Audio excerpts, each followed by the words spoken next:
నమస్తే, welcome to for the people. నేను మమత. ఇక తెలంగాణ అసెంబ్లీ సమావేశాలకు సర్వం సిద్ధమైంది. ఇక నేటి నుంచి బడ్జెట్ సమావేశాలు అయితే ప్రారంభం కానున్న నేపథ్యంలో అసెంబ్లీ సమావేశాలపైన సర్వత్రా ఉత్కంఠ నెలకొంది. అయితే ఈ సమావేశాలకు మాజీ సీఎం కేసీఆర్ హాజరవుతారని ఇప్పటికే ఆ పార్టీ వర్గాలు అయితే ప్రకటించాయి. మరి దీంతో ఈ సమావేశాలపైన మరింత ఆసక్తి అయితే నెలకొంది. అసెంబ్లీలో వ్యవహరించాల్సిన తీరుపైన కేసీఆర్ పార్టీ ఎమ్మెల్యేలకు దిశానిర్దేశం చేశారు. ప్రభుత్వ అవినీతిపైన అలాగే ప్రజా వ్యతిరేక కార్యక్రమాలపైన గట్టిగా నిలదీయాలని సూచించారు. అదేవిధంగా బీఆర్ఎస్ పై ప్రభుత్వం చేస్తున్న తప్పుడు నిందలను కూడా తిప్పికొడుతూనే 6 గ్యారంటీల అమలు విషయంలో కూడా ప్రభుత్వాన్ని ప్రశ్నించాలని పార్టీ సమావేశంలో కేసీఆర్ పిలుపునిచ్చారు. ఇది ఇలా ఉంటే గత సర్కార్ అవినీతిని కేసీఆర్ కళ్ల ముందే కడిగేస్తామని సీఎం రేవంత్ రెడ్డి గట్టిగానే కౌంటర్ ఇస్తున్నారు. ఇక ప్రతిపక్షానికి దీంతో అధికార ప్రతిపక్షాల మధ్య మాటల యుద్ధం కొనసాగే పరిస్థితి కనిపిస్తుంది.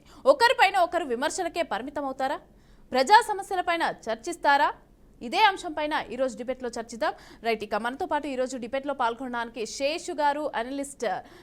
నమస్తే అండి. అదేవిధంగా డాక్టర్ శివకుమార్ గారు, టీపీసీసీ అధికార ప్రతినిధి, అలాగే డాక్టర్ హెచ్ఎర్ల దత్తాత్రేయ బీఆర్ఎస్ అధికార ప్రతినిధికి, అదేవిధంగా కప్పర ప్రసాద్ గారు బీజేపీ అధికార ప్రతినిధి జూమ్ లైన్లో సిద్ధంగా ఉన్నారు. ప్రెసిడెంట్ మనతో పాటు ఇప్పుడు శేషు గారు ఉన్నారు, వారితో మాట్లాడదాం. సో నమస్తే, గుడ్ మార్నింగ్. సో మీరు చెప్పండి, ఇప్పుడు బడ్జెట్ సమావేశాలు అయితే ప్రారంభమవుతున్నాయి. మరి దీనికి సంబంధించి ఏ విధంగా ఉండే అవకాశం ఉందంటారు? అంటే ఎవరి పార్టీలకు సంబంధించిన వాళ్ళ ఎమ్మెల్యేలతోని ఎమ్మెల్సీలతోని అయితే కొంతమంది అంటే చర్చలు పెట్టుకున్నారు, ఈ విధంగా మాట్లాడాలి అనేసి అని చెప్పి మాట్లాడుకున్నారు. మీరేమంటారు దీనికి సంబంధించి?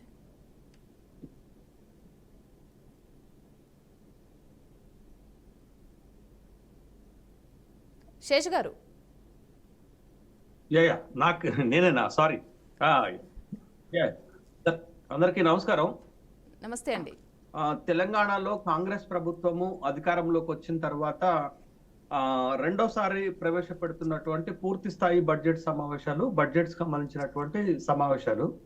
అయితే ఈ బడ్జెట్ సమావేశాలకు ప్రత్యేకమైనటువంటి ఆకర్షణ ఏంటి అంటే, గత బడ్జెట్ సమావేశాల్లో మొట్టమొదటి రోజు ఒక్కరోజు హాజరై కేసీఆర్ గారు వెళ్ళిపోయారు మీడియాకు అడ్రస్ చేస్తూ. కానీ ఈసారి బడ్జెట్ సమావేశాలకి ఆ పార్టీ నుంచి అఫీషియల్ గా అనౌన్స్మెంట్ వచ్చింది, కేసీఆర్ ఈ బడ్జెట్ సమావేశాల్లో పాల్గొంటున్నారు అనేటటువంటి ఒక ప్రకటన వచ్చింది. అయితే మరి పూర్తి స్థాయి బడ్జెట్ సమావేశాలు 12వ తారీఖు నుంచి 27వ తారీఖు వరకు బడ్జెట్ సమావేశాలు పెద్ద సెషన్ కొనసాగుతాయి. మరి పూర్తి స్థాయి బడ్జెట్ సమావేశాల్లో పాల్గొంటారా, లేకపోతే గవర్నర్ ప్రసంగం జరిగేటటువంటి మొదటి రోజు తర్వాత బడ్జెట్ ప్రవేశపెట్టేటటువంటి 17వ తారీఖు నాడు మాత్రమే అటెండ్ అవుతారా అనేటటువంటి దానికి స్పష్టత అయితే లేదు. కానీ మొత్తానికైతే కేసీఆర్ శాసనసభకు అటెండ్ అవుతున్నారు అనేది ఒక హాట్ టాపిక్ గా మారిపోయినటువంటి సందర్భంలో, నిజంగా ఇందాక మీరు అన్నట్టు ఇది బడ్జెట్ సమావేశాలు, బడ్జెట్ సంబంధించినటువంటి అంశాలపైన పెద్ద ఎత్తున చర్చ జరగాల. ఎందుకు 17వ తారీఖు ముందేమో పాత బడ్జెట్ పైన 2024-25 బడ్జెట్ పైన పూర్తి స్థాయిలో చర్చ జరగాల. ఆ బడ్జెట్ లో లక్ష్యాలు ఏంటి, కేటాయింపులు ఏంటి, ఎంత ఖర్చు పెట్టారు అనేటటువంటి విషయాలపైన చర్చ జరిగితే అర్థవంతంగా ఉంటుంది, బాగుంటుంది. 17వ తారీఖు నాడు బడ్జెట్ పెడతారు కాబట్టి ఆ బడ్జెట్ లో ఉన్నటువంటి లోటుపాట్లు, ఆ బడ్జెట్ లో ఉన్నటువంటి కేటాయింపులు, ఆ బడ్జెట్ లో ఇచ్చినటువంటి ప్రాధాన్యతలపైన తర్వాత చర్చ జరిగితే బాగుంటుంది. కానీ మొత్తం బడ్జెట్ సమావేశాలైనా ఏ సమావేశాల్లోనైనా అటు విపక్షమైన ప్రతిపక్షమైన అధికార పక్షమైన చేసేది ఏంటంటే రాజకీయాలను ముందేసుకొని రాజకీయాల మీదనే ఎక్కువ చర్చ జరుగుతున్నటువంటి సందర్భం ఉంది. కాబట్టి ఇది స్పెసిఫిక్ గా బడ్జెట్ కు సంబంధించినటువంటి సమావేశం కాబట్టి బడ్జెట్ పైన అర్థవంతమైనటువంటి చర్చ జరిగితే, గత బడ్జెట్ల పైన ఇప్పుడు వస్తున్నటువంటి బడ్జెట్ పైన ఒక అర్థవంతమైన చర్చ జరిగితే బాగుంటుంది. బట్ అట్లా జరుగుతుందా? అట్లా జరుగుతుంది అనేటటువంటి ఆశించటం తప్పవుతుంది కదా మనం. ఎందుకంటే గత బడ్జెట్ సమావేశాలు మనం చూసినప్పుడు రాజకీయాలను తీసుకొచ్చి పెద్ద ఎత్తున రాజకీయాల కోసమే అధికార పక్షము శాసనసభలో చేసుకున్నటువంటి సందర్భాన్ని విమర్శలు, ప్రతి విమర్శలు, రాజకీయ విమర్శలు చేసుకున్నటువంటి సందర్భాన్ని చూసాం. అది మంచిది కాదు. ఎందుకంటే ఇది చాలా కీలకమైనటువంటి సమావేశం కదా. రాష్ట్ర ఆర్థిక పరిస్థితికి సంబంధించింది, ప్రభుత్వం ఇచ్చినటువంటి హామీలకు ఎంత కేటాయింపులు ఉన్నాయనేటటువంటి అంశానికి సంబంధించింది, తర్వాత ఏ ఏ రంగాలకు ఎంత కేటాయిస్తున్నాం అనేది, తర్వాత హామీలకి ఇచ్చినటువంటి హామీలకు ఎంత బడ్జెట్ కేటాయించారనే దాని మీద చర్చ జరిగితే అది రాష్ట్ర ప్రజలకు మంచిది, రాష్ట్రానికి మంచిది, రాష్ట్ర అభివృద్ధికి దోహదపడుతుంది. కానీ ఎక్కువ భాగం అంతా శాసనసభ సమావేశ సమయం అంతా కూడా వీళ్ళు చేస్తున్నది ఏంటంటే రాజకీయ విమర్శలు, ప్రత్యర్థుల విమర్శలు, వ్యక్తిగత విమర్శలకు మాత్రమే పరిమితమై శాసనసభ సమావేశాలు జరుగుతున్నటువంటి సందర్భాన్ని మనం చూసాం.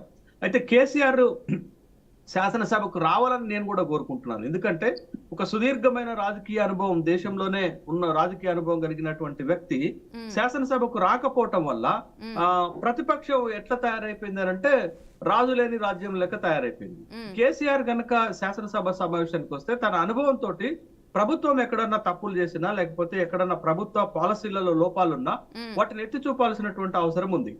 ఈ నిన్నటి రోజున శ్రీధర్ బాబు, శాసనసభ వ్యవహారాల మంత్రి శ్రీధర్ బాబు ఒక మంచి మాట చెప్పారు. ఏం చెప్పారు అంటే ప్రతిపక్షం కేవలం విమర్శలకు మాత్రమే పరిమితం కావద్దు, మాకు సూచనలు సలహాలు ఇవ్వాలనే ఒక ప్రకటన అయితే చేశారు. అయితే ప్రతిపక్షం సూచనలు సలహాలు ఇస్తే ప్రభుత్వం తీసుకునేటటువంటి స్థాయిలో ఉందా, ప్రభుత్వం తీసుకుంటుందా, గతంలో తీసుకుందా అనేటటువంటి ప్రశ్న కూడా తలెత్తుతున్నటువంటి నేపథ్యంలో ఖచ్చితంగా కేసీఆర్ సభకు రావటాన్ని ఆహ్వానించదగినటువంటి పరిణామంగానే మనం చూడాలి. కొంత అర్థవంతమైనటువంటి చర్చ బడ్జెట్ పైన సభలో జరగాలి. మొదటి రోజునే అంటే ఈ రోజు మార్చి 12వ తారీఖు నాడు పెట్టేటటువంటి 2 కీలకమైనటువంటి బిల్లులు ఉన్నాయి. ఒకటి ఎస్సీ వర్గీకరణకు సంబంధించినటువంటి బిల్లుతో పాటు రెండోది స్థానిక సంస్థల్లో బీసీలకు 42% రిజర్వేషన్లు ఇచ్చేటటువంటి ముసాయిదా డ్రాఫ్ట్ బిల్లును కూడా ప్రవేశపెడుతున్నారు. బట్ ఈ రెండు బిల్లులు ప్రవేశపెట్టడం వల్ల మీరెంత చేశారు ఎస్సీలకి, మేమెంత చేశాము, బీసీలకి మీరేం చేశారు, మేము ఏం చేశాము అనేటటువంటి ఒక పెద్ద చర్చ అసెంబ్లీలో జరిగేటటువంటి అవకాశమే కనపడుతుంది.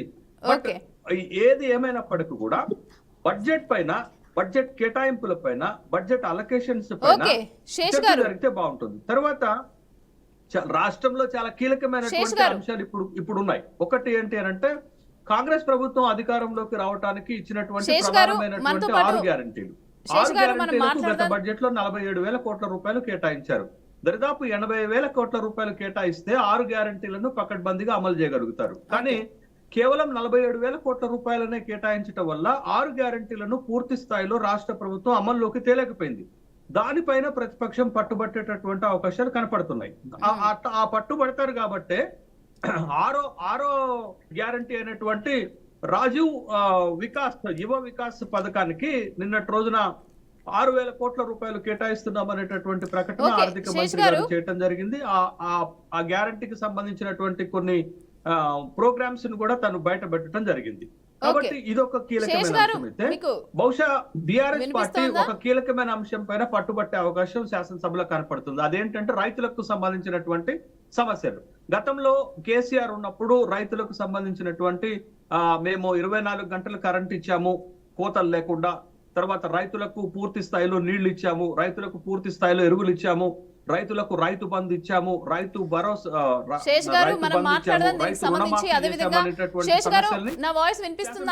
పెట్టే అవకాశం ఉంది. ఎందుకంటే ఇప్పుడు కాళేశ్వరం ద్వారా నీళ్లను వాడుకోకపోవటం వల్ల, నీళ్లను తీసుకురాకపోవటం వల్ల గత వేసవి కాలంలో 10 లక్షల పంటలు ఎండిపోయినాయి. 10 లక్షల ఎకరాల పంట ఎండిపోతే ఇప్పుడు కూడా చాలా మంది రైతులు వరికి నీరు అందక వరిని పశువుల మేతకు వదిలేసినటువంటి సందర్భం చూసాం. అంటే నీళ్లు అందటం లేదు వరి పైరుకి వేసంగి కాలంలో అనేటటువంటి సమస్య చాలా స్పష్టంగా కనపడుతుంది.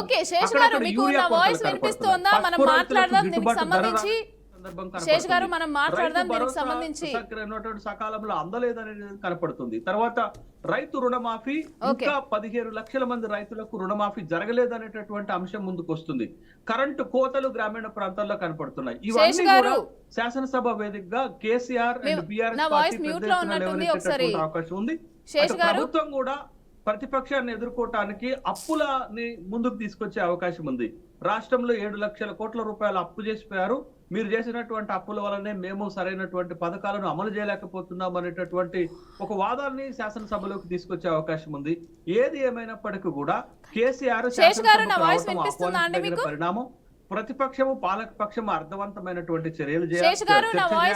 ముఖ్యంగా బడ్జెట్ పైన చర్చ చేయాలి. బడ్జెట్ కాకుండా మీరు రాజకీయాలు, వ్యక్తిగత విమర్శలు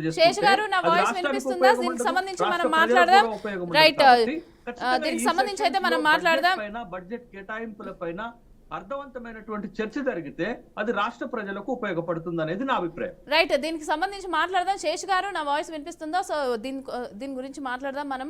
సో కాంగ్రెస్ ప్రభుత్వం అన్ని రంగాల్లో విఫలమైంది, అలాగే కామన్ సెన్స్ వాడరు, అనుభవం లేదు, జ్ఞానం లేదు అనేసి అని చెప్పి కేసీఆర్ అయితే మాట్లాడడం జరుగుతోంది. అయితే దీనికి సంబంధించి మాట్లాడే ముందు ఒక చిన్న బ్రేక్ తీసుకుందాం. బ్రేక్ తర్వాత మనం కంటిన్యూ చేద్దాం. శేష్ గారితో మాట్లాడా. అయితే ఇప్పుడు మనం అదేవిధంగా దత్తాత్రేయ గారితో మాట్లాడదాం. దత్తాత్రేయ గారు, మీరు చెప్పండి, కాంగ్రెస్ ప్రభుత్వం అన్ని రంగాల్లో విఫలమో, అదేవిధంగా అనుభవం లేదు, జ్ఞానం లేదు, కామన్ సెన్స్ లేదు, రోజు అసెంబ్లీకి వెళ్ళాలి, అదేవిధంగా సర్కార్ని నిలదీయాలి అనేసి చెప్పి దీనికి సంబంధించి దిశానిర్దేశం చేయడానికి నిన్న తెలంగాణకి సంబంధించిన బీఆర్ఎస్కి సంబంధించిన ఎమ్మెల్యేలకు సంబంధించి వాళ్ళకైతే మీటింగ్ జరిగింది. అయితే దీనికి సంబంధించి ఏ విధంగా చర్చలు జరిపారు ఏంటి మీరు చెప్పండి. ఒకవేళ మరి ఈ అసెంబ్లీకి మరి కేసీఆర్ రావట్లేదు, ఈ దిశానిర్దేశం చేయడం వెనుక ఏ విధంగా అనొచ్చు? ఆయన వస్తారా ఫస్ట్? నమస్తే అండి, ప్యానెల్ ఉన్నటువంటి పెద్దలకు, మీకు బీఆర్కే న్యూస్ ప్రేక్షకులకు నమస్తే. ఏదైతే బీఆర్ఎస్ పార్టీ అధినేత కేసీఆర్ గారు తన పార్టీ ఎమ్మెల్యేలైనటువంటి వారితో, ఎమ్మెల్సీలతో గాని పెట్టుకున్నటువంటి మీటింగ్ లో ప్రధానంగా సంవత్సరాల కాలంగా కాంగ్రెస్ పార్టీ ఏదైతే తెలంగాణ ప్రజలకు 6 గ్యారెంటీలు 13 హామీలు ఓవరాల్ గా 420 హామీస్ ఇచ్చి అధికారంలోకి వచ్చిందో ఆ 6 గ్యారెంటీలు అమలు చేసే క్రమంలో తెలంగాణ ప్రజలను అడుగడుగున మోసం చేస్తూనే అధికారాన్ని చెలాయించే ప్రయత్నం చేస్తుంది. ఎన్ని సంవత్సరాల కాలంగా ఎదురు చూస్తుంటే ఎప్పుడు అడిగినా కూడా ఎందుకు మీరు 6 గ్యారెంటీలు అమలు పరచలేరు అన్న ప్రతిసారి గత ప్రభుత్వం చేసిన అప్పులు, గత ప్రభుత్వం చేసిన తప్పులు అనుకుంటూ గత ప్రభుత్వం యొక్క భజన చేస్తూనే కాలం నిలదీసే ప్రయత్నం చేస్తా ఉన్నారు. ఇప్పుడు స్పష్టంగా కేసీఆర్ గారు సంవత్సరంన్నర కాలం సమయం ఇచ్చిన తర్వాత ఇంకా ఊరుకునే ప్రసక్తి లేదు. తెలంగాణ రాష్ట్రంలో ఉన్నటువంటి అన్ని వర్గాల ప్రజలు ఇబ్బంది పడుతా ఉన్నారు. తెలంగాణ రాష్ట్రం ఒక కుక్కలు చింపిన విస్తరాకులా మారుతా ఉంది. ఏ వర్గాన్ని తట్టి లేపినా కూడా కన్నీటి తడే కనిపిస్తా ఉంది. రైతులు బోరున విలపిస్తా ఉన్నారు, ఇక్కడ మహిళలు బోరున విలపిస్తా ఉన్నారు. మహిళలపైన దాడులు విపరీతంగా జరుగుతా ఉన్నాయి. కేవలం సంవత్సరాల కాలంలో దాదాపుగా 36,000 కేసులు నమోదవ్వడం, ఇది అసలు కాంగ్రెస్ పార్టీ ఎంత హీనమైనటువంటి చరిత్రను అర్థం చేసుకోండి. ఎందుకంటే దేశంలో బీఆర్ఎస్ పార్టీ అధికారంలోకి వచ్చిన తర్వాత దేశంలో ఎక్కడా లేని విధంగా కమాండ్ కంట్రోల్ రూమ్ ఏర్పాటు చేసి రక్షణ వ్యవస్థని మొత్తం కూడా పటిష్టం చేసి మహిళలని కంటికి రెప్పలాగా కాపాడుకుంటే, ఇవాళ కాంగ్రెస్ పార్టీ అధికారంలోకి వచ్చిన తర్వాత 36,000 కేసులు నమోదైనాయి అంటే రక్షణ వ్యవస్థ ఎంత దిగజారుడు తనలో ఉంది. ఈ రాష్ట్రానికి హోంమంత్రి లేరండి ఇప్పటి వరకు.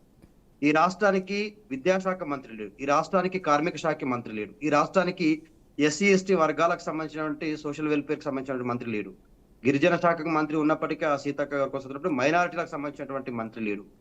ఇట్లా ఏ వర్గాలను చూసినా కూడా విస్మరిస్తూనే ఉన్నారు. కాబట్టి సంవత్సర కాలం ఇచ్చినాము, మనం ఇవ్వని హామీలు కూడా అమలు చేసినాం. కానీ కాంగ్రెస్ పార్టీ ఇచ్చిన హామీలు కూడా అమలు చేయడంలో చేతులు ఎత్తేసింది. తెలంగాణ ప్రజలను నమ్మించి నట్టేట ముంచింది, వెన్నుపోటు పొడిచింది. అధికారంలోకి వచ్చినటువంటి రేవంత్ రెడ్డి జాతీయ అంతర్జాతీయ మీడియాల ముందు తెలంగాణ పరువు ప్రతిష్టలు తీస్తూ దిగజారుడు రాజకీయాలకు నాంది పలికిండు. తెలంగాణ రాష్ట్రాన్ని ఎప్పుడు కూడా మనము ధనిక రాష్ట్రంగానే చెప్పుకున్నాము, అన్ని రంగాలలో నంబర్ 1 రాష్ట్రంగానే తీర్చిదిద్దుకున్నాము. తెలంగాణ రాష్ట్రంలో ఉన్నటువంటి ఏ జిల్లాని యూనిట్ గా తీసుకున్నా కూడా గతంలో మనకు మెడికల్ కాలేజీ లేవు, ఇంటిగ్రేటెడ్ కలెక్టరేట్ లేవు, ఇంటిగ్రేటెడ్ మార్కెట్ యార్డ్స్ లేవు, గురుకుల రెసిడెన్షియల్ స్కూల్స్ లేవు, కాలేజీలు లేవు. సో వీటన్నింటినీ మన సముచిత స్థానంలో కేవలం రికార్డు సమయంలో 9.5 సంవత్సరాలలో ప్రతి జిల్లాలో ఉన్నటువంటి నీటి వ్యవస్థను కూడా పటిష్టం చేసుకున్నాం. మీరు ఏ జిల్లాకు వెళ్ళినా కూడా గతంలో కాంగ్రెస్ పార్టీ ప్రాజెక్టులు ప్రారంభిస్తే శంకుస్థాపనలు చేసి శిలాఫలకాలు మర్చిపోతుండే, ఉత్సవమూర్తులుగా శిలాఫలకాలు మిగిలిపోవు. కానీ బీఆర్ఎస్ పార్టీ అధికారంలోకి వచ్చిన తర్వాత కేసీఆర్ గారి నాయకత్వంలో రికార్డు సమయంలో అటు కాళేశ్వరం, రికార్డు సమయంలో ఇటు పాలమూరు ఎత్తిపోతల పథకం, ఆ రాజోలి బండ కావచ్చు, మిగతా భీమా, ఇవన్నీ కూడా గత ప్రభుత్వం ప్రారంభించినప్పటికీ వాటిని మధ్యలోనే వదిలేసిన పరిస్థితి మనం చూసాం. తెలంగాణని ఎప్పుడు కూడా ఉమ్మడి రాష్ట్రంలో పాలించిన నాయకులు సవితి తల్లి ప్రేమ చూపిస్తూ ఇక్కడ కూడా ప్రాజెక్టుల నిర్మాణంలో చిత్తశుద్ధిని నిరూపించుకోలేదు. కేవలం సొంత రాష్ట్రానికి ముఖ్యమంత్రి అయినటువంటి కేసీఆర్ గారు ఉద్యమ నాయకుడు ముఖ్యమంత్రి అయిన తర్వాత తెలంగాణ రాష్ట్రంలో ఉన్నటువంటి పరిస్థితులపై ముఖ్యంగా మనం చూసాం. గతంలో ఉమ్మడి రాష్ట్రంలో కిరణ్ కుమార్ రెడ్డి అసెంబ్లీలో కరెంటు యుద్ధాలు వస్తాయి, వాటర్ యుద్ధాలు వస్తాయి అంటే కేసీఆర్ గారు చాలా బేషరతుగా నేనేందో నిరూపించుకోవాలి, తెలంగాణ రాష్ట్రంలో 24/7 నాణ్యమైన విద్యుత్తుని ఇవ్వాలని చెప్పేసి తెలంగాణ ప్రజలకు, అన్ని వర్గాలకు, రైతులకే కాదు ఇంటి అవసరాలకు కావచ్చు, ముఖ్యంగా హైదరాబాద్ అనేటువంటిది పారిశ్రామిక రంగాలకు పవర్ గ్రిడ్ గా మార్చుకొని 24/7 నాణ్యమైనటువంటి విద్యుత్తును సప్లై చేసుకున్నాం. అట్లాగే పెరుగుతున్న జనాభాని దృష్టిలో పెట్టుకుని హైదరాబాద్ లో మౌలిక వసతుల డెవలప్మెంట్ అనేటువంటిది శరవేగంగా తీసుకున్నాం. రికార్డు సమయంలో 36 ఫ్లైఓవర్లు 12 తెలంగాణ నంబర్ 1 రాష్ట్రంగా మిగుల్చుకున్నాం. అందుకే ఇవాళ కేసీఆర్ గారు ఒక నిమిషం ఫినిష్ మేడం, ఎందుకు వస్తున్నాడు అసెంబ్లీకి అంటే సంవత్సరన్నర కాలంగా అటు కేటీఆర్ గారు, హరీష్ రావు గారు, కవితమ్మ గారు, మిగతా పార్టీ నాయకులు ఎక్కడికక్కడ తెలంగాణ ప్రజలకు జరుగుతున్నటువంటి అన్యాయాలపైన ప్రశ్నిస్తూనే ఉన్నారు. కానీ కేసీఆర్ అనేటువంటి వ్యక్తి ఇప్పుడు పూర్తి స్థాయిలో ఒక ప్రతిపక్ష నేతగా తెలంగాణ ప్రజల ముందుకు రాబోతా ఉన్నారు. ఖచ్చితంగా ఇవాళ జరగబోయేటువంటి అసెంబ్లీ సమావేశాల్లో సరే. శేషు గారు కానీ మిగతా వాళ్ళు మాట్లాడుతూ పూర్తి స్థాయిలో అసెంబ్లీ సమావేశాలకు అటెండ్ అవుతాడా, కేవలం బడ్జెట్ ప్రవేశపెట్టేటువంటి మొదటి రోజు మాత్రమే అటెండ్ వెళ్ళిపోతారు అన్నారు. లేదు లేదు, ఈసారి కేసీఆర్ గారు పూర్తి స్థాయిలో ఓకే రాష్ట్ర దత్తాత్రేయ గారు మనం ప్రభుత్వం మాట్లాడదాం తప్పులను ఎండగట్టడానికి సిద్ధంగా ఉన్నారు. Okay right. ప్రసాద్ గారు మీరు చెప్పండి. సీఎం రేవంత్ రెడ్డి ఒక సవాల్ విసిరారు కిషన్ రెడ్డికి, కేంద్ర మంత్రి కిషన్ రెడ్డికి. అంటే కేంద్ర నిధుల పైన మనం చర్చకు వెళ్దాం సిద్ధమా అనేసి అని చెప్పి, రాష్ట్రం నుంచి కేంద్రానికి ఎంత వెళ్ళింది, అలాగే కేంద్రం నుంచి ఎంత వచ్చింది, దీనికి సంబంధించి ఒక సవాల్ విసిరారు నేను. దీనికి సంబంధించి ఏ విధంగా మాట్లాడతారు, మీరు ఏం చెప్తారు దీనికి? మీకు ప్యానెల్లో ఉన్న పెద్దలందరికీ నమస్కారం. నమస్తే బీఆర్కే న్యూస్ ప్రేక్షకులకు కూడా నమస్కారం. నమస్తే. ఎప్పుడు కిషన్ రెడ్డి గారు కానీ లేకపోతే భారతీయ జనతా పార్టీ కానీ కేంద్రం ఇచ్చినటువంటి నిధులపైన చర్చకు సిద్ధమని చెప్పి ఎప్పుడో చెప్పినాం. వాళ్ళు ఎక్కడికి వస్తారు, ఎక్కడ మాట్లాడదాం అనే దాని మీద ఇప్పటికీ రెడీగా ఉన్నాం. దాంట్లో ఏ మాత్రం ఎంతో లేదు. కేంద్రం తెలంగాణ రాష్ట్రానికి ఏమి ఇచ్చింది అని చెప్పి మేము ప్రతి జిల్లాలో సమావేశాలు పెట్టి కూడా చెప్పినాం. తర్వాత రెండో అంశం, ఎప్పుడు గత టిఆర్ఎస్ ప్రభుత్వం కూడా ఇదే మాట మాట్లాడింది, ఇప్పటి కాంగ్రెస్ ప్రభుత్వం కూడా ఇదే మాట మాట్లాడుతా ఉంది. మేమిచ్చినాం మాకేంది అని చెప్పి. ఇప్పుడు మేమిచ్చినాం మాకేంది అనేది ఇది అర్థవంతమైనటువంటి చర్చ కాదు. ఎందుకంటే ఇప్పుడు ఆదిలాబాద్ జిల్లా నుంచి మనకు తక్కువ రెవెన్యూ వస్తుంది. తక్కువ రెవెన్యూ వచ్చినంత మాత్రం ఇప్పుడు ఆదిలాబాద్ జిల్లాను అభివృద్ధి చేయము, అక్కడ నిధులు ఇవ్వమని చెప్పి అంటారా? మరి అక్కడ వాళ్ళు ఇచ్చిన దానికి ఇస్తారా? మన హైదరాబాద్ తీసుకుంటే షేర్లింగంపల్లి నియోజకవర్గం నుంచి రాష్ట్రాల్లో అత్యధికంగా నిధులు కట్టేది షేర్లింగంపల్లి నియోజకవర్గం. మరి షేర్లింగంపల్లి నియోజకవర్గం వాళ్ళు మేమెంత ఇచ్చినాం మాకెంత ఇచ్చినాం అని చెప్పి అడుగుతారా? ఇది కాదు కదా. కేంద్రము రాష్ట్రము ఉమ్మడిగా తీసుకునేటువంటి అనేక ప్రాజెక్టులు ఉంటాయి. ఆ ప్రాజెక్టులకు సంబంధించినటువంటి ఖర్చులు ఉంటాయి. కాబట్టి ఎవరికి ఎక్కడ ఎత్తిస్తున్నాం అనేది చూడాలి. కానీ ఇప్పుడు మేము రూపాయి ఇచ్చినాం మాకు 40 పైసలే వచ్చింది, 30 పైసలే వచ్చింది అనేది అర్థవంతమైనటువంటి చర్చ కాదు. అంటే డబుల్ ఇంజన్ గవర్నెన్స్ అనేసి అని చెప్పి అంటే వేరే బీజేపీ రాష్ట్రాలకు మాత్రము, బీజేపీ అధికారంలో ఉన్న డబుల్ ఇంజన్ సర్కార్కి మాత్రం ఎక్కువగా ఇచ్చారు అని చెప్పి ఒక వాదన అయితే ఉంది. మరి దీన్ని ఏ విధంగా చూడొచ్చు అంటారు ప్రసాద్ గారు? ఎక్కువగా ఇచ్చారు. గతంలో ఇది రాజ్యాంగ పరంగా నిధుల విడుదల అనేది ఒక నిర్దిష్టమైనటువంటి ప్రణాళికతో జరుగుతున్నటువంటి అంశం. ఇక్కడ ఇచ్చి నీకు అభివృద్ధి కార్యక్రమాలు ఏమున్నాయి? వాటికి ఇప్పుడు మా గతంలో ఎంఎంటీఎస్ ఉంది. ఎంఎంటీఎస్ కు ఈ రాష్ట్ర ప్రభుత్వం డబ్బులు ఖర్చు పెట్టలేదు, ఇవ్వలేదు. ఇవ్వకపోతే కేంద్ర మంత్రి కిషన్ రెడ్డి గారు మాట్లాడి 100% నిధుల్ని ఎంఎంటీఎస్ కు మంజూరు చేయించారు. ఆ పనులు జరుగుతూ ఉన్నాయి. నేనేమంటున్నా అంటే ఈ రాష్ట్రానికి కేంద్రానికి మధ్యన సఖ్యత ఉండాలి. పెట్టుకుంది ఈ రాష్ట్రంలో ఈ రాష్ట్ర ప్రభుత్వానికి కేంద్ర ప్రభుత్వానికి మధ్యన సఖ్యత ఉన్నది. నిధుల విషయంలో కూడా ప్రతి మంత్రి పోయినప్పుడు కేంద్ర మంత్రులు కానీ, ముఖ్యమంత్రి పోయినప్పుడు ప్రధానమంత్రి కానీ కలుస్తున్నారు. దానికి సంబంధించిన సానుకూల అంశాలు ఇక్కడ కనబడతా ఉన్నాయి. ప్రతిదాన్ని రాజకీయం చేయడం ద్వారా ఈ రాజకీయంగా లబ్ధి పొందేందుకు ప్రయత్నం చేయడం అనేది కాంగ్రెస్ పార్టీ చేస్తా ఉన్నది కరెక్ట్ కాదు. గతంలో బీఆర్ఎస్ పార్టీ కూడా ఇదే చేసింది. కేటీ రామారావు ఎప్పుడు చెప్పినా కూడా మేము రూపాయి ఇస్తే మాకు 42 పైసలే వచ్చింది, 36 పైసలే వచ్చింది అని చెప్పి లెక్కలు చెప్పేటోళ్ళు. ఈ లెక్కలు కరెక్ట్ కాదు. ఎందుకంటే ఇప్పుడు సైన్యం మీద ఖర్చు పెట్టాల్సి ఉంటుంది, మనకు ఎయిర్పోర్ట్ల మీద ఖర్చు పెట్టాల్సి ఉంటుంది, రైల్వేల మీద ఖర్చు పెట్టాల్సి ఉంటుంది, అంతర్జాతీయంగా అనేక రకాలైనటువంటి ఖర్చులు కేంద్ర ప్రభుత్వం భరించాల్సి వస్తుంది. మరి కేంద్ర ప్రభుత్వం మరి అదే విధంగా చూసుకుంటే గుజరాత్ కి బుల్లెట్ ట్రైన్ కి సంబంధించి ఆ విధంగా ఇచ్చారు. మరి ఎందుకు తెలంగాణకి ఎందుకు సవతి తల్లి ప్రేమ చూపిస్తున్నారు అనేసి చెప్పి రేవంత్ రెడ్డి అడుగులు జరుగుతుంది కదా. నేను అడిగేది అదే, సవతి తల్లి ప్రేమ అంటే నీకు ఎక్కడ కనపడ్డది? ఏ నిధులు నీకు రాలేదు? బడ్జెట్ విషయంలో అంటే డబుల్ ఇంజన్ సర్కార్ ఈ రాష్ట్రానికి కేంద్ర ఓకే, మనం దీనిపైన మాట్లాడదాం. ప్రసాద్ గారు దీనిపైన మాట్లాడదాం. శివకుమార్ గారు నమస్తే అండి, మీరు మాట్లాడండి. ఇప్పుడు విన్నారు కదా, బీఆర్ఎస్ మాట్లాడింది, బీజేపీ మాట్లాడింది. సో మీరు ఏ విధంగా చూస్తారు? అదే విధంగా మనం చూసుకుంటే ఇప్పుడు బడ్జెట్ కి సంబంధించి మరి లాస్ట్ టైం కేసీఆర్ అయితే వచ్చి వెళ్ళారు. జస్ట్ ఆ రోజు అంటే అదేదో మెరుపు తీగలాగా ఒక్కరోజే వచ్చి వెళ్ళారు కదా. మరి ఈ రోజు ఇప్పుడు వస్తారా, అటెండ్ అవుతారా? దీనికి సంబంధించి మరి బీఆర్ఎస్ వాళ్ళకైతే దిశానిర్దేశాలు చేశారు. 6 గ్యారంటీలకు సంబంధించి అయినా, లేకపోతే మిగతా ప్రభుత్వం చేస్తున్న తప్పులకు సంబంధించి అయినా, అదేవిధంగా అమలు చేయట్లేదు ఇచ్చిన హామీలు అన్నింటికి సంబంధించి అని చెప్పి, వీటన్నిటికీ సంబంధించి మనం గలం విప్పాలి అనేసి అని చెప్పి కేసీఆర్ దిశానిర్దేశం చేయడం జరిగింది. దీనికి మీరే విధంగా మాట్లాడతారు? వాళ్ళు మాట్లాడింది విన్నారు కదా. ప్రేక్షకులకు మీకు ప్యానెల్ నమస్కారం. నమస్తే అండి. ఇది కాంగ్రెస్ పార్టీ అధికారంలోకి వచ్చిన తర్వాత ఈ అసెంబ్లీ బడ్జెట్ ఏదైతే ప్రవేశపెడుతున్నారో, గతంలో కూడా కేసీఆర్ రావాలి, ఉద్యమ కాలం నుంచి మీకున్న అనుభవం కానీ, లేకపోతే 10 సంవత్సరాలు ముఖ్యమంత్రిగా చేసిన అనుభవాన్ని కూడా అసెంబ్లీలో మీరు అడ్వైజ్ చేయండి అనే రకంగా కూడా ముఖ్యమంత్రి రేవంత్ రెడ్డి గారు కానీ కాంగ్రెస్ పార్టీ మంత్రులు కానీ చాలా మంది ఆయనని రమ్మనడం జరిగింది. కానీ ఈ రోజు వరకు కూడా కేసీఆర్ ఇంకా నేనే అధికారంలో ఉన్నా అనే ఒక ధీమాతోని, లేకపోతే తప్పిదాలలో ఆయన అసెంబ్లీలో వచ్చి ఇటు రేవంత్ రెడ్డి గారు అధికార పక్షంలో కూర్చుండు, నేను ప్రతిపక్షంలో కూర్చోలేను అనే ఒక పరిస్థితిలో ఈరోజు కేసీఆర్ ఉండడము. కేసీఆర్ కి అనుభవం ఉంది, మంచి వక్త లేకపోతే చాతుర్యం ఉంది, మాటల మాంత్రికుడు అనేది జనరల్ గా మనం అనుకున్న విధం. కానీ మొత్తానికి అసెంబ్లీలో ఏదైతే బడ్జెట్ సమావేశాలు అన్నప్పుడు ఖచ్చితంగా బడ్జెట్ మీద లేకపోతే ప్రజల సమస్యల మీద ఖచ్చితంగా చిత్తశుద్ధితోని వాళ్ళు వివరిస్తే బాగుంటది. కానీ మొత్తానికి గతంలో టిఆర్ఎస్ బిఆర్ఎస్ అధికారంలో ఉన్నప్పుడు అసెంబ్లీలో కూడా అదే పదజాలం వాడడం జరిగింది. మొన్న రీసెంట్లీ ఇప్పుడైతే కాంగ్రెస్ పార్టీ అధికారంలోకి వచ్చిన తర్వాత ఒక ఉందాగా భాష లేకుండా రేవంత్ రెడ్డి గారు ఓపెన్ గా ముఖ్యమంత్రి చేసిన తప్పులని వెనక్కి తీస్తాం, వీళ్ళు ఖచ్చితంగా వీళ్ళు చేసిన తప్పులు వీళ్ళు వినాలి, అవసరం అనుకుంటే అసెంబ్లీలో లోపలికి తాళం వేయండి, వీళ్ళు బయటికి పోకుండా అనేది స్పీకర్ గారికి కూడా చెప్పడం జరిగింది. కానీ ఈ రోజు వరకు కూడా వాళ్ళ ధోరణి మారలేదు.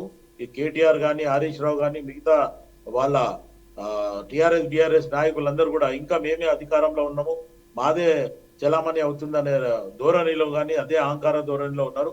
ఈరోజు కేసీఆర్ కు ఎవరు తీర్చలేదని కేటీఆర్ అంటాడు, హరీష్ రావు ఇంకొక మాట మాట్లాడతాడు.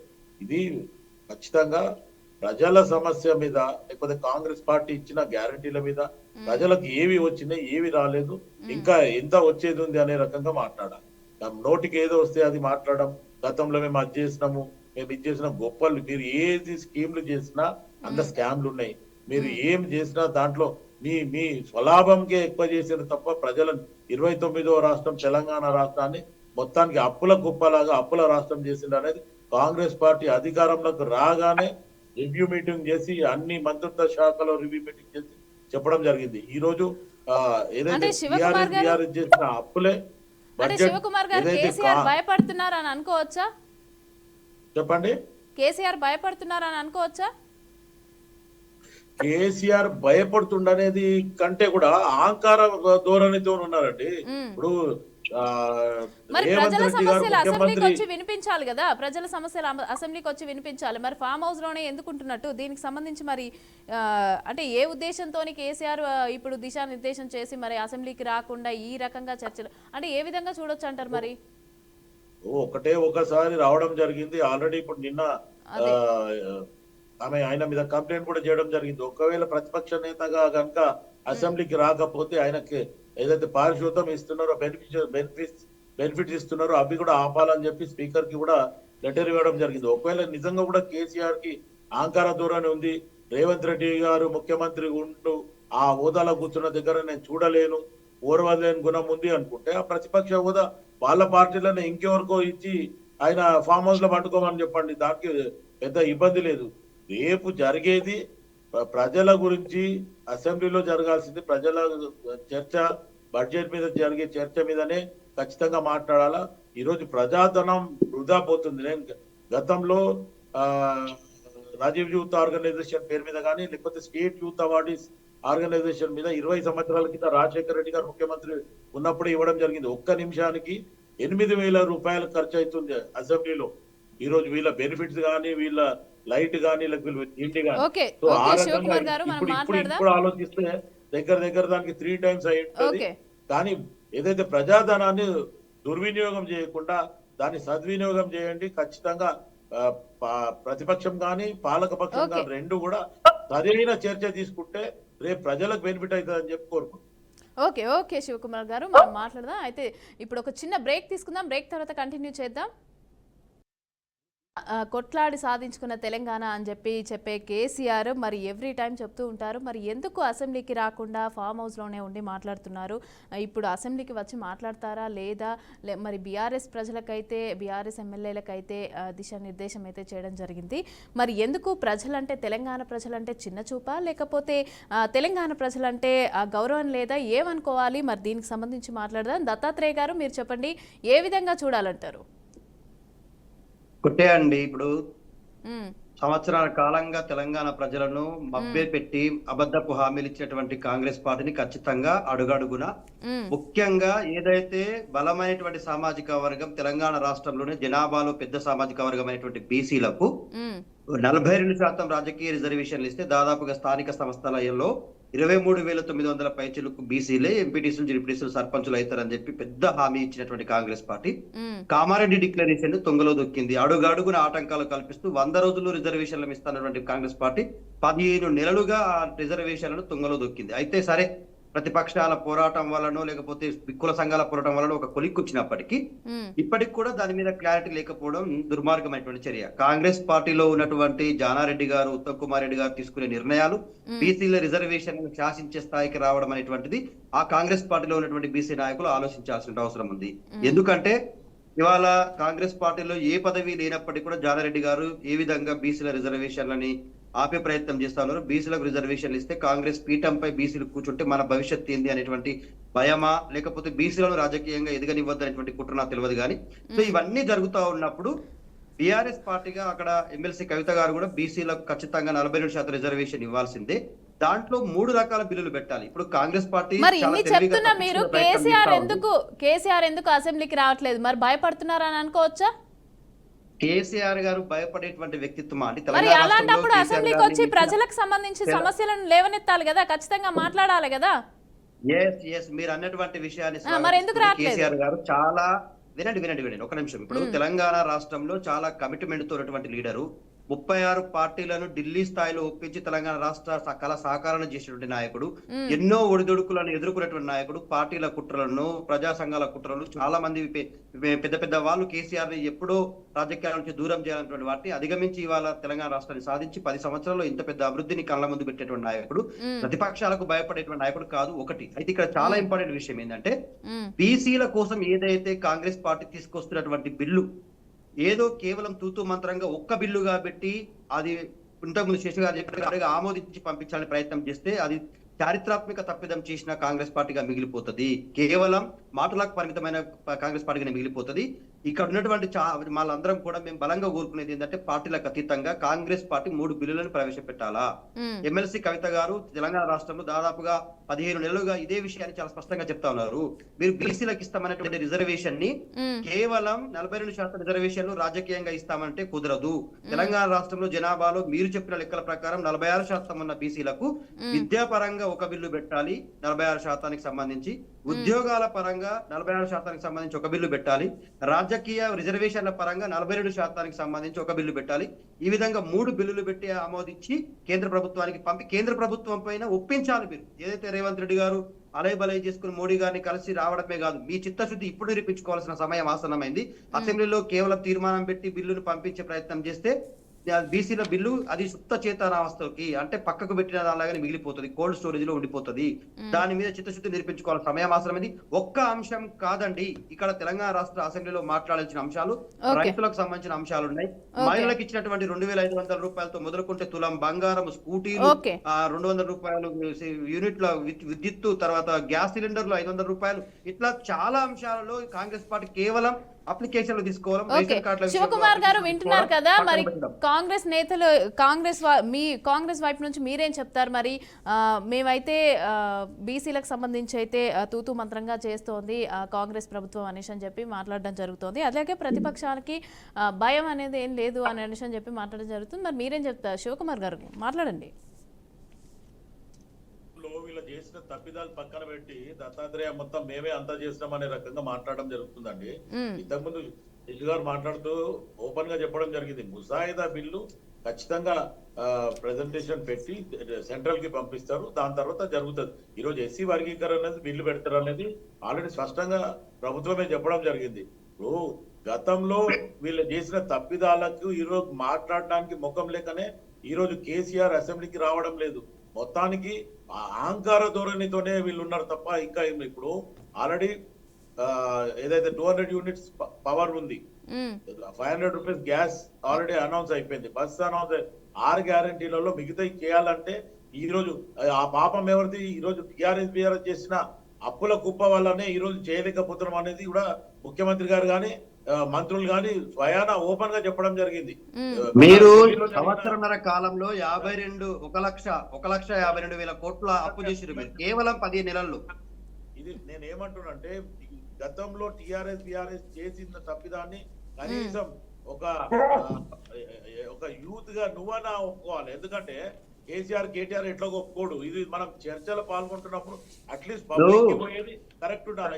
శివకుమార్ గారు మీరు చాలా మంచి విషయం మాట్లాడింది. ఒకటే నిమిషం నేను ఒక వర్డ్ యాడ్ చేస్తా. తెలంగాణ రాష్ట్రంలో కేసీఆర్ గారు 4,25,000 కోట్ల అప్పు చేస్తే తెలంగాణ రాష్ట్రంలో ఇక్కడ కనిపిస్తా ఉంది డెవలప్మెంట్. కవితకి ఏం సంబంధం?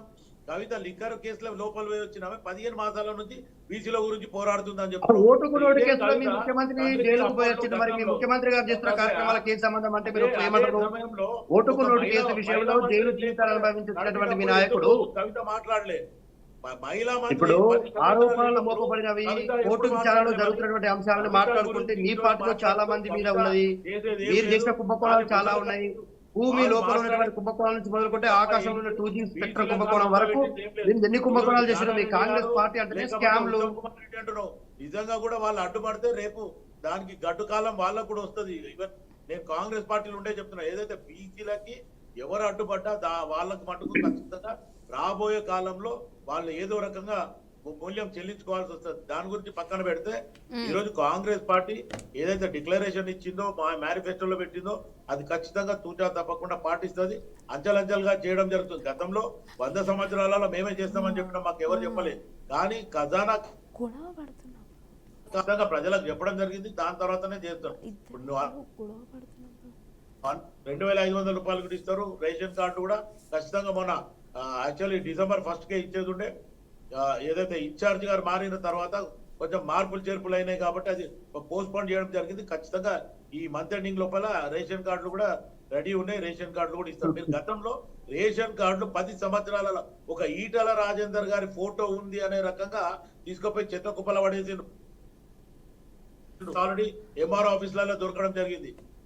వ్యక్తిగతంగా ఈరోజు కుటుంబ సమస్యల్లో కుటుంబంలో చేసే దావత్ కాదు ఇది.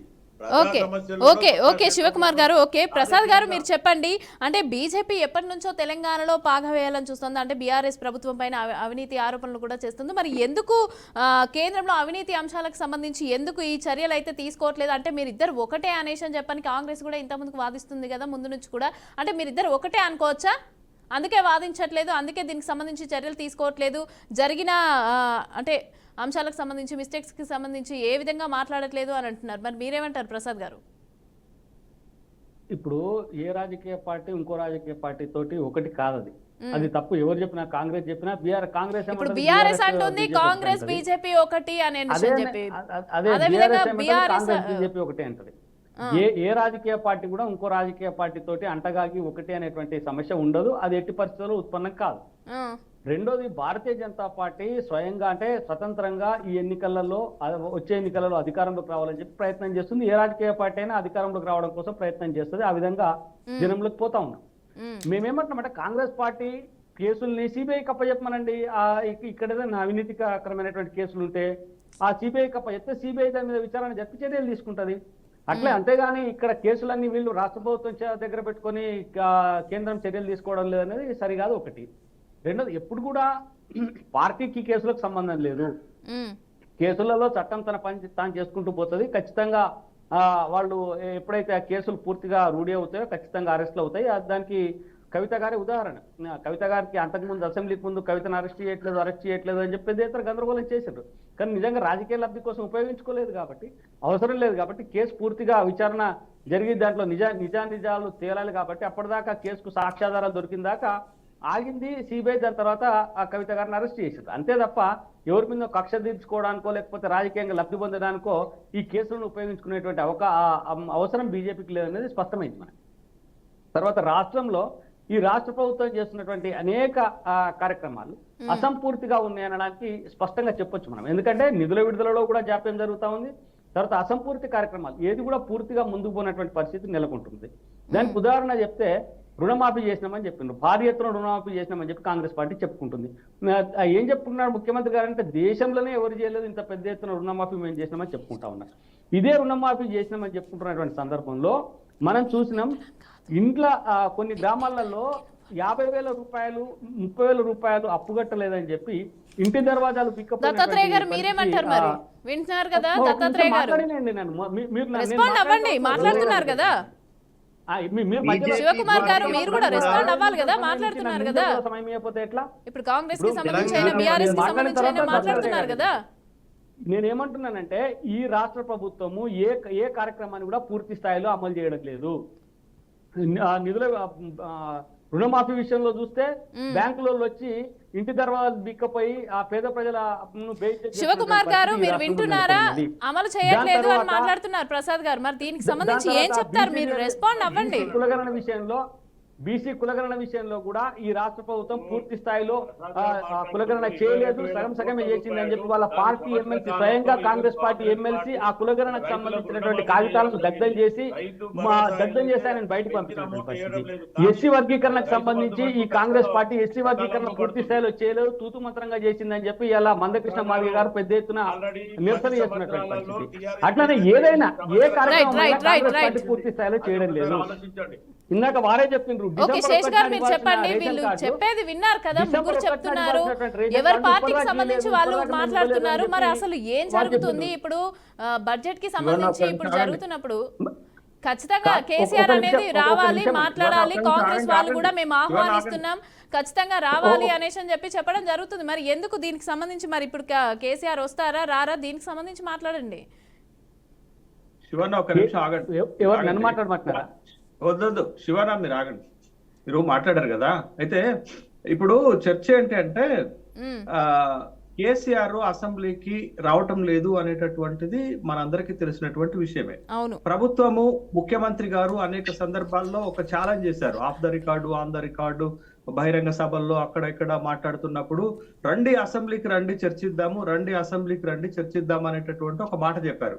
అయితే అసెంబ్లీకి వస్తే చర్చ జరుగుతుందా, ఆరోపణలు జరుగుతాయా, ప్రత్యారోపణలు జరుగుతాయా అనేటటువంటి విషయాన్ని మనం అనేక సందర్భాల్లో అనేక సమావేశాలు మనం చూసాం. కాబట్టి అసెంబ్లీలో చర్చ జరగట్లేదు, ఒకళ్ళపైన ఒకళ్ళు ఆరోపణలు ప్రత్యారోపణలు చేసుకుంటూ అంశాలను విషయాలను పక్కదారి పట్టిస్తున్నటువంటి క్రమాన్ని అన్ని పార్టీలు చేస్తున్నాయి. ఒక అధికార పార్టీయే కాదు, ప్రతిపక్ష పార్టీలే కాదు, మొత్తం అందరూ కూడా అదే తాను ముక్కలు లెక్క అదే వ్యవహారం చేస్తున్నటువంటి సందర్భాన్ని మనం చూసాం.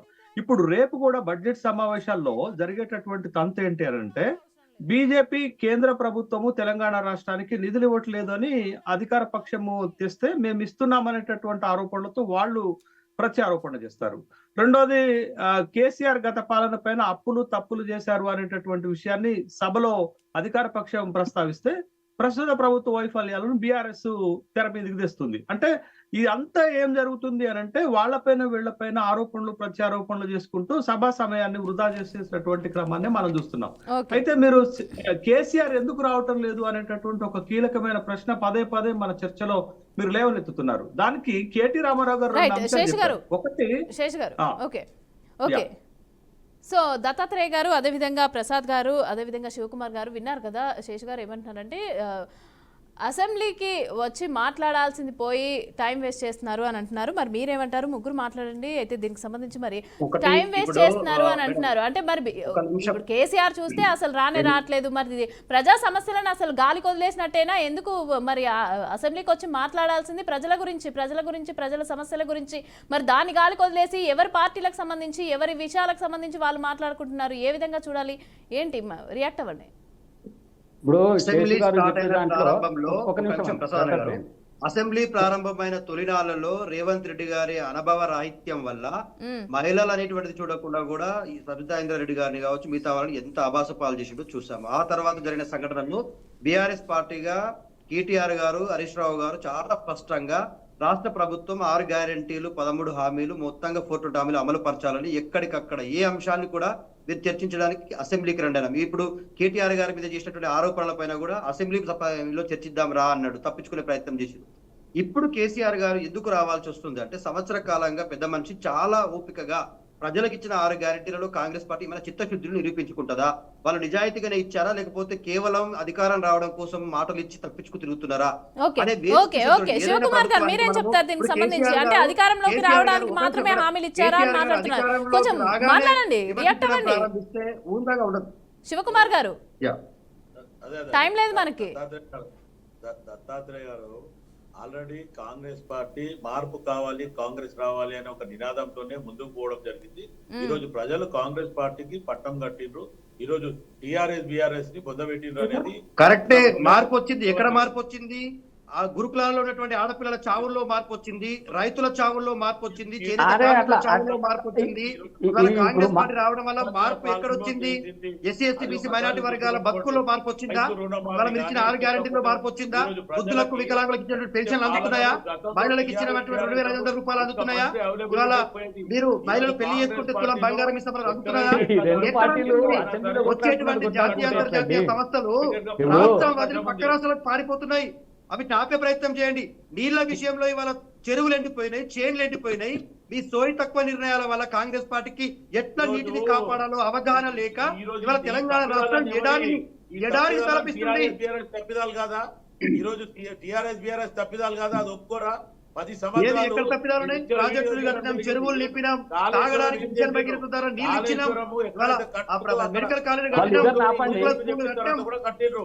ఈ రోజు ప్రజాధనాన్ని మీరు కూడా మాట్లాడండి. అంటే బీజేపీ కూడా గట్టిగానే మాట్లాడుతుంది కదా దీనికి సంబంధించి. వాళ్ళిద్దరు కావాలనే చేస్తున్నారు. అదే విధంగా కేవలం బీఆర్ఎస్ అవినీతి. రాష్ట్ర ప్రభుత్వం ఒక నిమిషం అండి, రాష్ట్ర ప్రభుత్వం మాట్లాడండి ప్రసాద్ గారు, మాట్లాడండి. నేను అదే చెప్తా ఉన్నా. గతంలో ఇప్పుడు వాళ్ళిద్దరి చర్చను బట్టి చూస్తే గతంలో బీఆర్ఎస్ ప్రభుత్వం విఫలమైంది, ఇప్పుడు ఉన్నటువంటి కాంగ్రెస్ ప్రభుత్వం విఫలమైంది. ఈ రెండు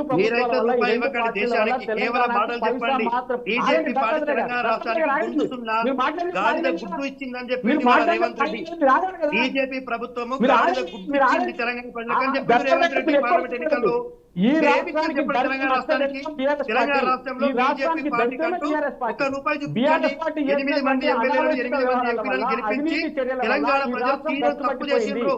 తీరని అన్యాయం చేసిన తెలంగాణ ప్రజలు మీరు గెలవడం వల్ల పక్కల్లో తప్ప ఇవాళ సామాజికంగా తెలంగాణ రాష్ట్రంలో వర్గాల మధ్య విభజన రాజకీయాలు చేస్తా ఉన్నారు మీరు. 8 మంది కేంద్రం నుంచి మంత్రులుగా ఉన్నారు. మరి దీనికి సంబంధించి బడ్జెట్ విషయంలో ఏం చేయలేదు అనేసి మాట్లాడారు కదా. ఏం తీసుకురా? బీజేపీ వల్ల తెలంగాణ రాష్ట్రానికి 8 మంది మంత్రులు ఉన్నారు, 8 మంది కేంద్ర మంత్రులు ఉన్నారు. ఏం తీసుకురాలేదు అనేసి చెప్పి కేంద్రానికి మాట్లాడలేదు, కేంద్రానికి సపోర్ట్ చేసి మాట్లాడుతున్నారు. తెలంగాణ గురించి ఎవరు పట్టించుకోలేదు అనేసి చెప్పి కూడా మాట్లాడడం జరిగింది. ఇప్పుడు కాంగ్రెస్ ప్రభుత్వం కూడా ఈ రాష్ట్రాన్ని దివాలా చేయడానికి ప్రయత్నం చేస్తా ఉంది. మరి బీజేపీ నుంచి ఎందుకు బడ్జెట్ ప్రకటించలేదు? బీఆర్ఎస్ కాంగ్రెస్ పార్టీ ఎంత పోతుంది, ఎంత వస్తుంది అనేసి అని చెప్పి చర్చకు సిద్ధం అనేసి అని చెప్పి మాట్లాడండి కదా.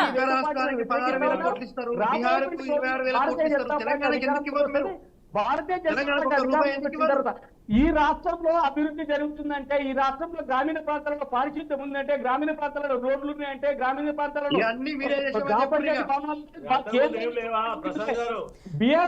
మరి బడ్జెట్ విషయంలో ఇప్పుడు కాంగ్రెస్ ఒక్క పైసా ఇస్తలేదు. కేంద్రం ఇచ్చినటువంటి నిధుల ద్వారా మాత్రమే ఇలా గ్రామీణ ప్రాంతాలలో పనులు జరుగుతా ఉన్నాయి. కేంద్రం ఇచ్చినటువంటి నిధులు మాత్రమే గ్రామీణ ప్రాంతాల్లో అభివృద్ధి జరుగుతా ఉంది. ఎక్కడ చెప్తారంటే ఏ రకంగా చెప్తారు? ఏ గ్రామానికి పోతామో, ఏ గ్రామంలో కాదు, రాష్ట్ర ప్రభుత్వం ఇచ్చినటువంటి నిధులతో ఏం అభివృద్ధి జరుగుతుందో చెప్పమనండి. ఈ తెలంగాణ రాష్ట్రానికి బీజేపీ వల్ల కాంగ్రెస్ వల్ల ఉరిగేది గుర్తున్నా ఇవాళ ఎమ్మెల్సీ ఎన్నికల్లో బీజేపీకి కాంగ్రెస్ సహకరిస్తుంది, కాంగ్రెస్ కి బీజేపీ సహకరిస్తుంది. రెండు కలిసి ఎమ్మెల్సీలు గెలుచుకుంటాయి. ఇలా రేవంత్ రెడ్డిపై థ్యాంక్స్ చెప్పొస్తారు. కార్మికులకు ఇచ్చే వేతనాలు కేంద్ర ప్రభుత్వం ఇస్తా ఉంటే మేం చేస్తామని చెప్పుకుంటారండి. కేవలం బీఆర్ఎస్ పార్టీ కాంగ్రెస్ పార్టీ అవినీతి కార్యక్రమాలు చేయడానికి మాత్రమే అలవాటు పడ్డారు. కేసుల్లో కూరుకుపోతా ఉన్నారు. గతంలో అనేక రకాలైనటువంటి స్కామ్లలో బీఆర్ఎస్ నాయకులు ఇరుక్కొని పోయినారు. ఇప్పుడు కాంగ్రెస్ నాయకులు కూడా ఇరుక్కుపోయేటువంటి అవకాశాలు ఉన్నాయి. స్వయంగా కాంట్రాక్టర్లు పోయి సచివాలయంలో ధర్నాలు చేశారు కదండి. ఒక దత్తాత్రేయ గారు మాట్లాడండి. 25% కమిషన్ అడుగుతా ఉందని చెప్పి దత్తాత్రేయ గారు 20% కమిషన్ అంతకుముందు కూడా ఇదే TRS party right right right మనకు అయిపోయింది, టైం అయిపోయింది. Okay, last last last Dattatreya గారు ఏం చెప్తారు? లాస్ట్ దత్తాత్రేయ గారు ఏం చెప్తారు చెప్పండి. బొరుసు ఒకవైపు ప్రసాద్ గారు ప్రసాద్ గారు ప్రసాద్ గారు ఆగండి. ప్రసాద్ గారు ఆగండి, రాష్ట్ర ప్రజలు టైం అయిపోతుంది, మనకి టైం లేదు. Last 2 minutes, last 2 minutes. Dattatreya గారు ప్రసాద్ గారు ఆగండి, మీకు టైం ఇచ్చాను, మాట్లాడారు. ఈ పార్టీల అవినీతి కార్యక్రమాన్ని ప్రజలు గుర్తించింది కాబట్టి రైట్ ప్రసాద్ గారు ప్రసాద్ గారు ప్రసాద్ గారు టైం అయిపోతుంది.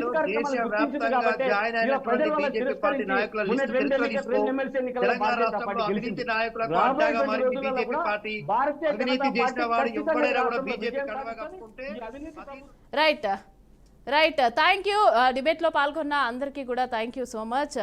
Thanks for the joining. So చూసారు కదా, మరి ఇప్పుడు ప్రభుత్వ అవినీతి పైన, ప్రజా వ్యతిరేక కార్యక్రమాల పైన చీల్చి చెండాలాలి, అదేవిధంగా ఎలాంటి అనుభవం లేదు, ఏమీ లేదు, ఏదో వస్తున్నారు చేస్తున్నారు అన్నట్టుగా కేసీఆర్ అయితే మాట్లాడడం జరిగింది. అదేవిధంగా ఎమ్మెల్యేలకి సంబంధించి, ఎమ్మెల్సీలకు సంబంధించి, బీఆర్ఎస్ వాళ్ళకి సంబంధించి అయితే దిశానిర్దేశం చేయడం జరిగింది. మరి ఏం జరుగుతుంది, మరి కేసీఆర్ అసెంబ్లీకి వస్తారా, లేకపోతే లాస్ట్ టైం వచ్చినట్టే వన్ డేనే వచ్చి వెళ్ళిపోతారా, ఏ విధంగా ఉంటుంది ఏంటి, మరి కాంగ్రెస్ ఏ విధంగా బడ్జెట్ని ప్రవేశపెడుతుంది ఏంటి, దీనికి సంబంధించి అయితే మరి చూడాల్సిందే. Thank you.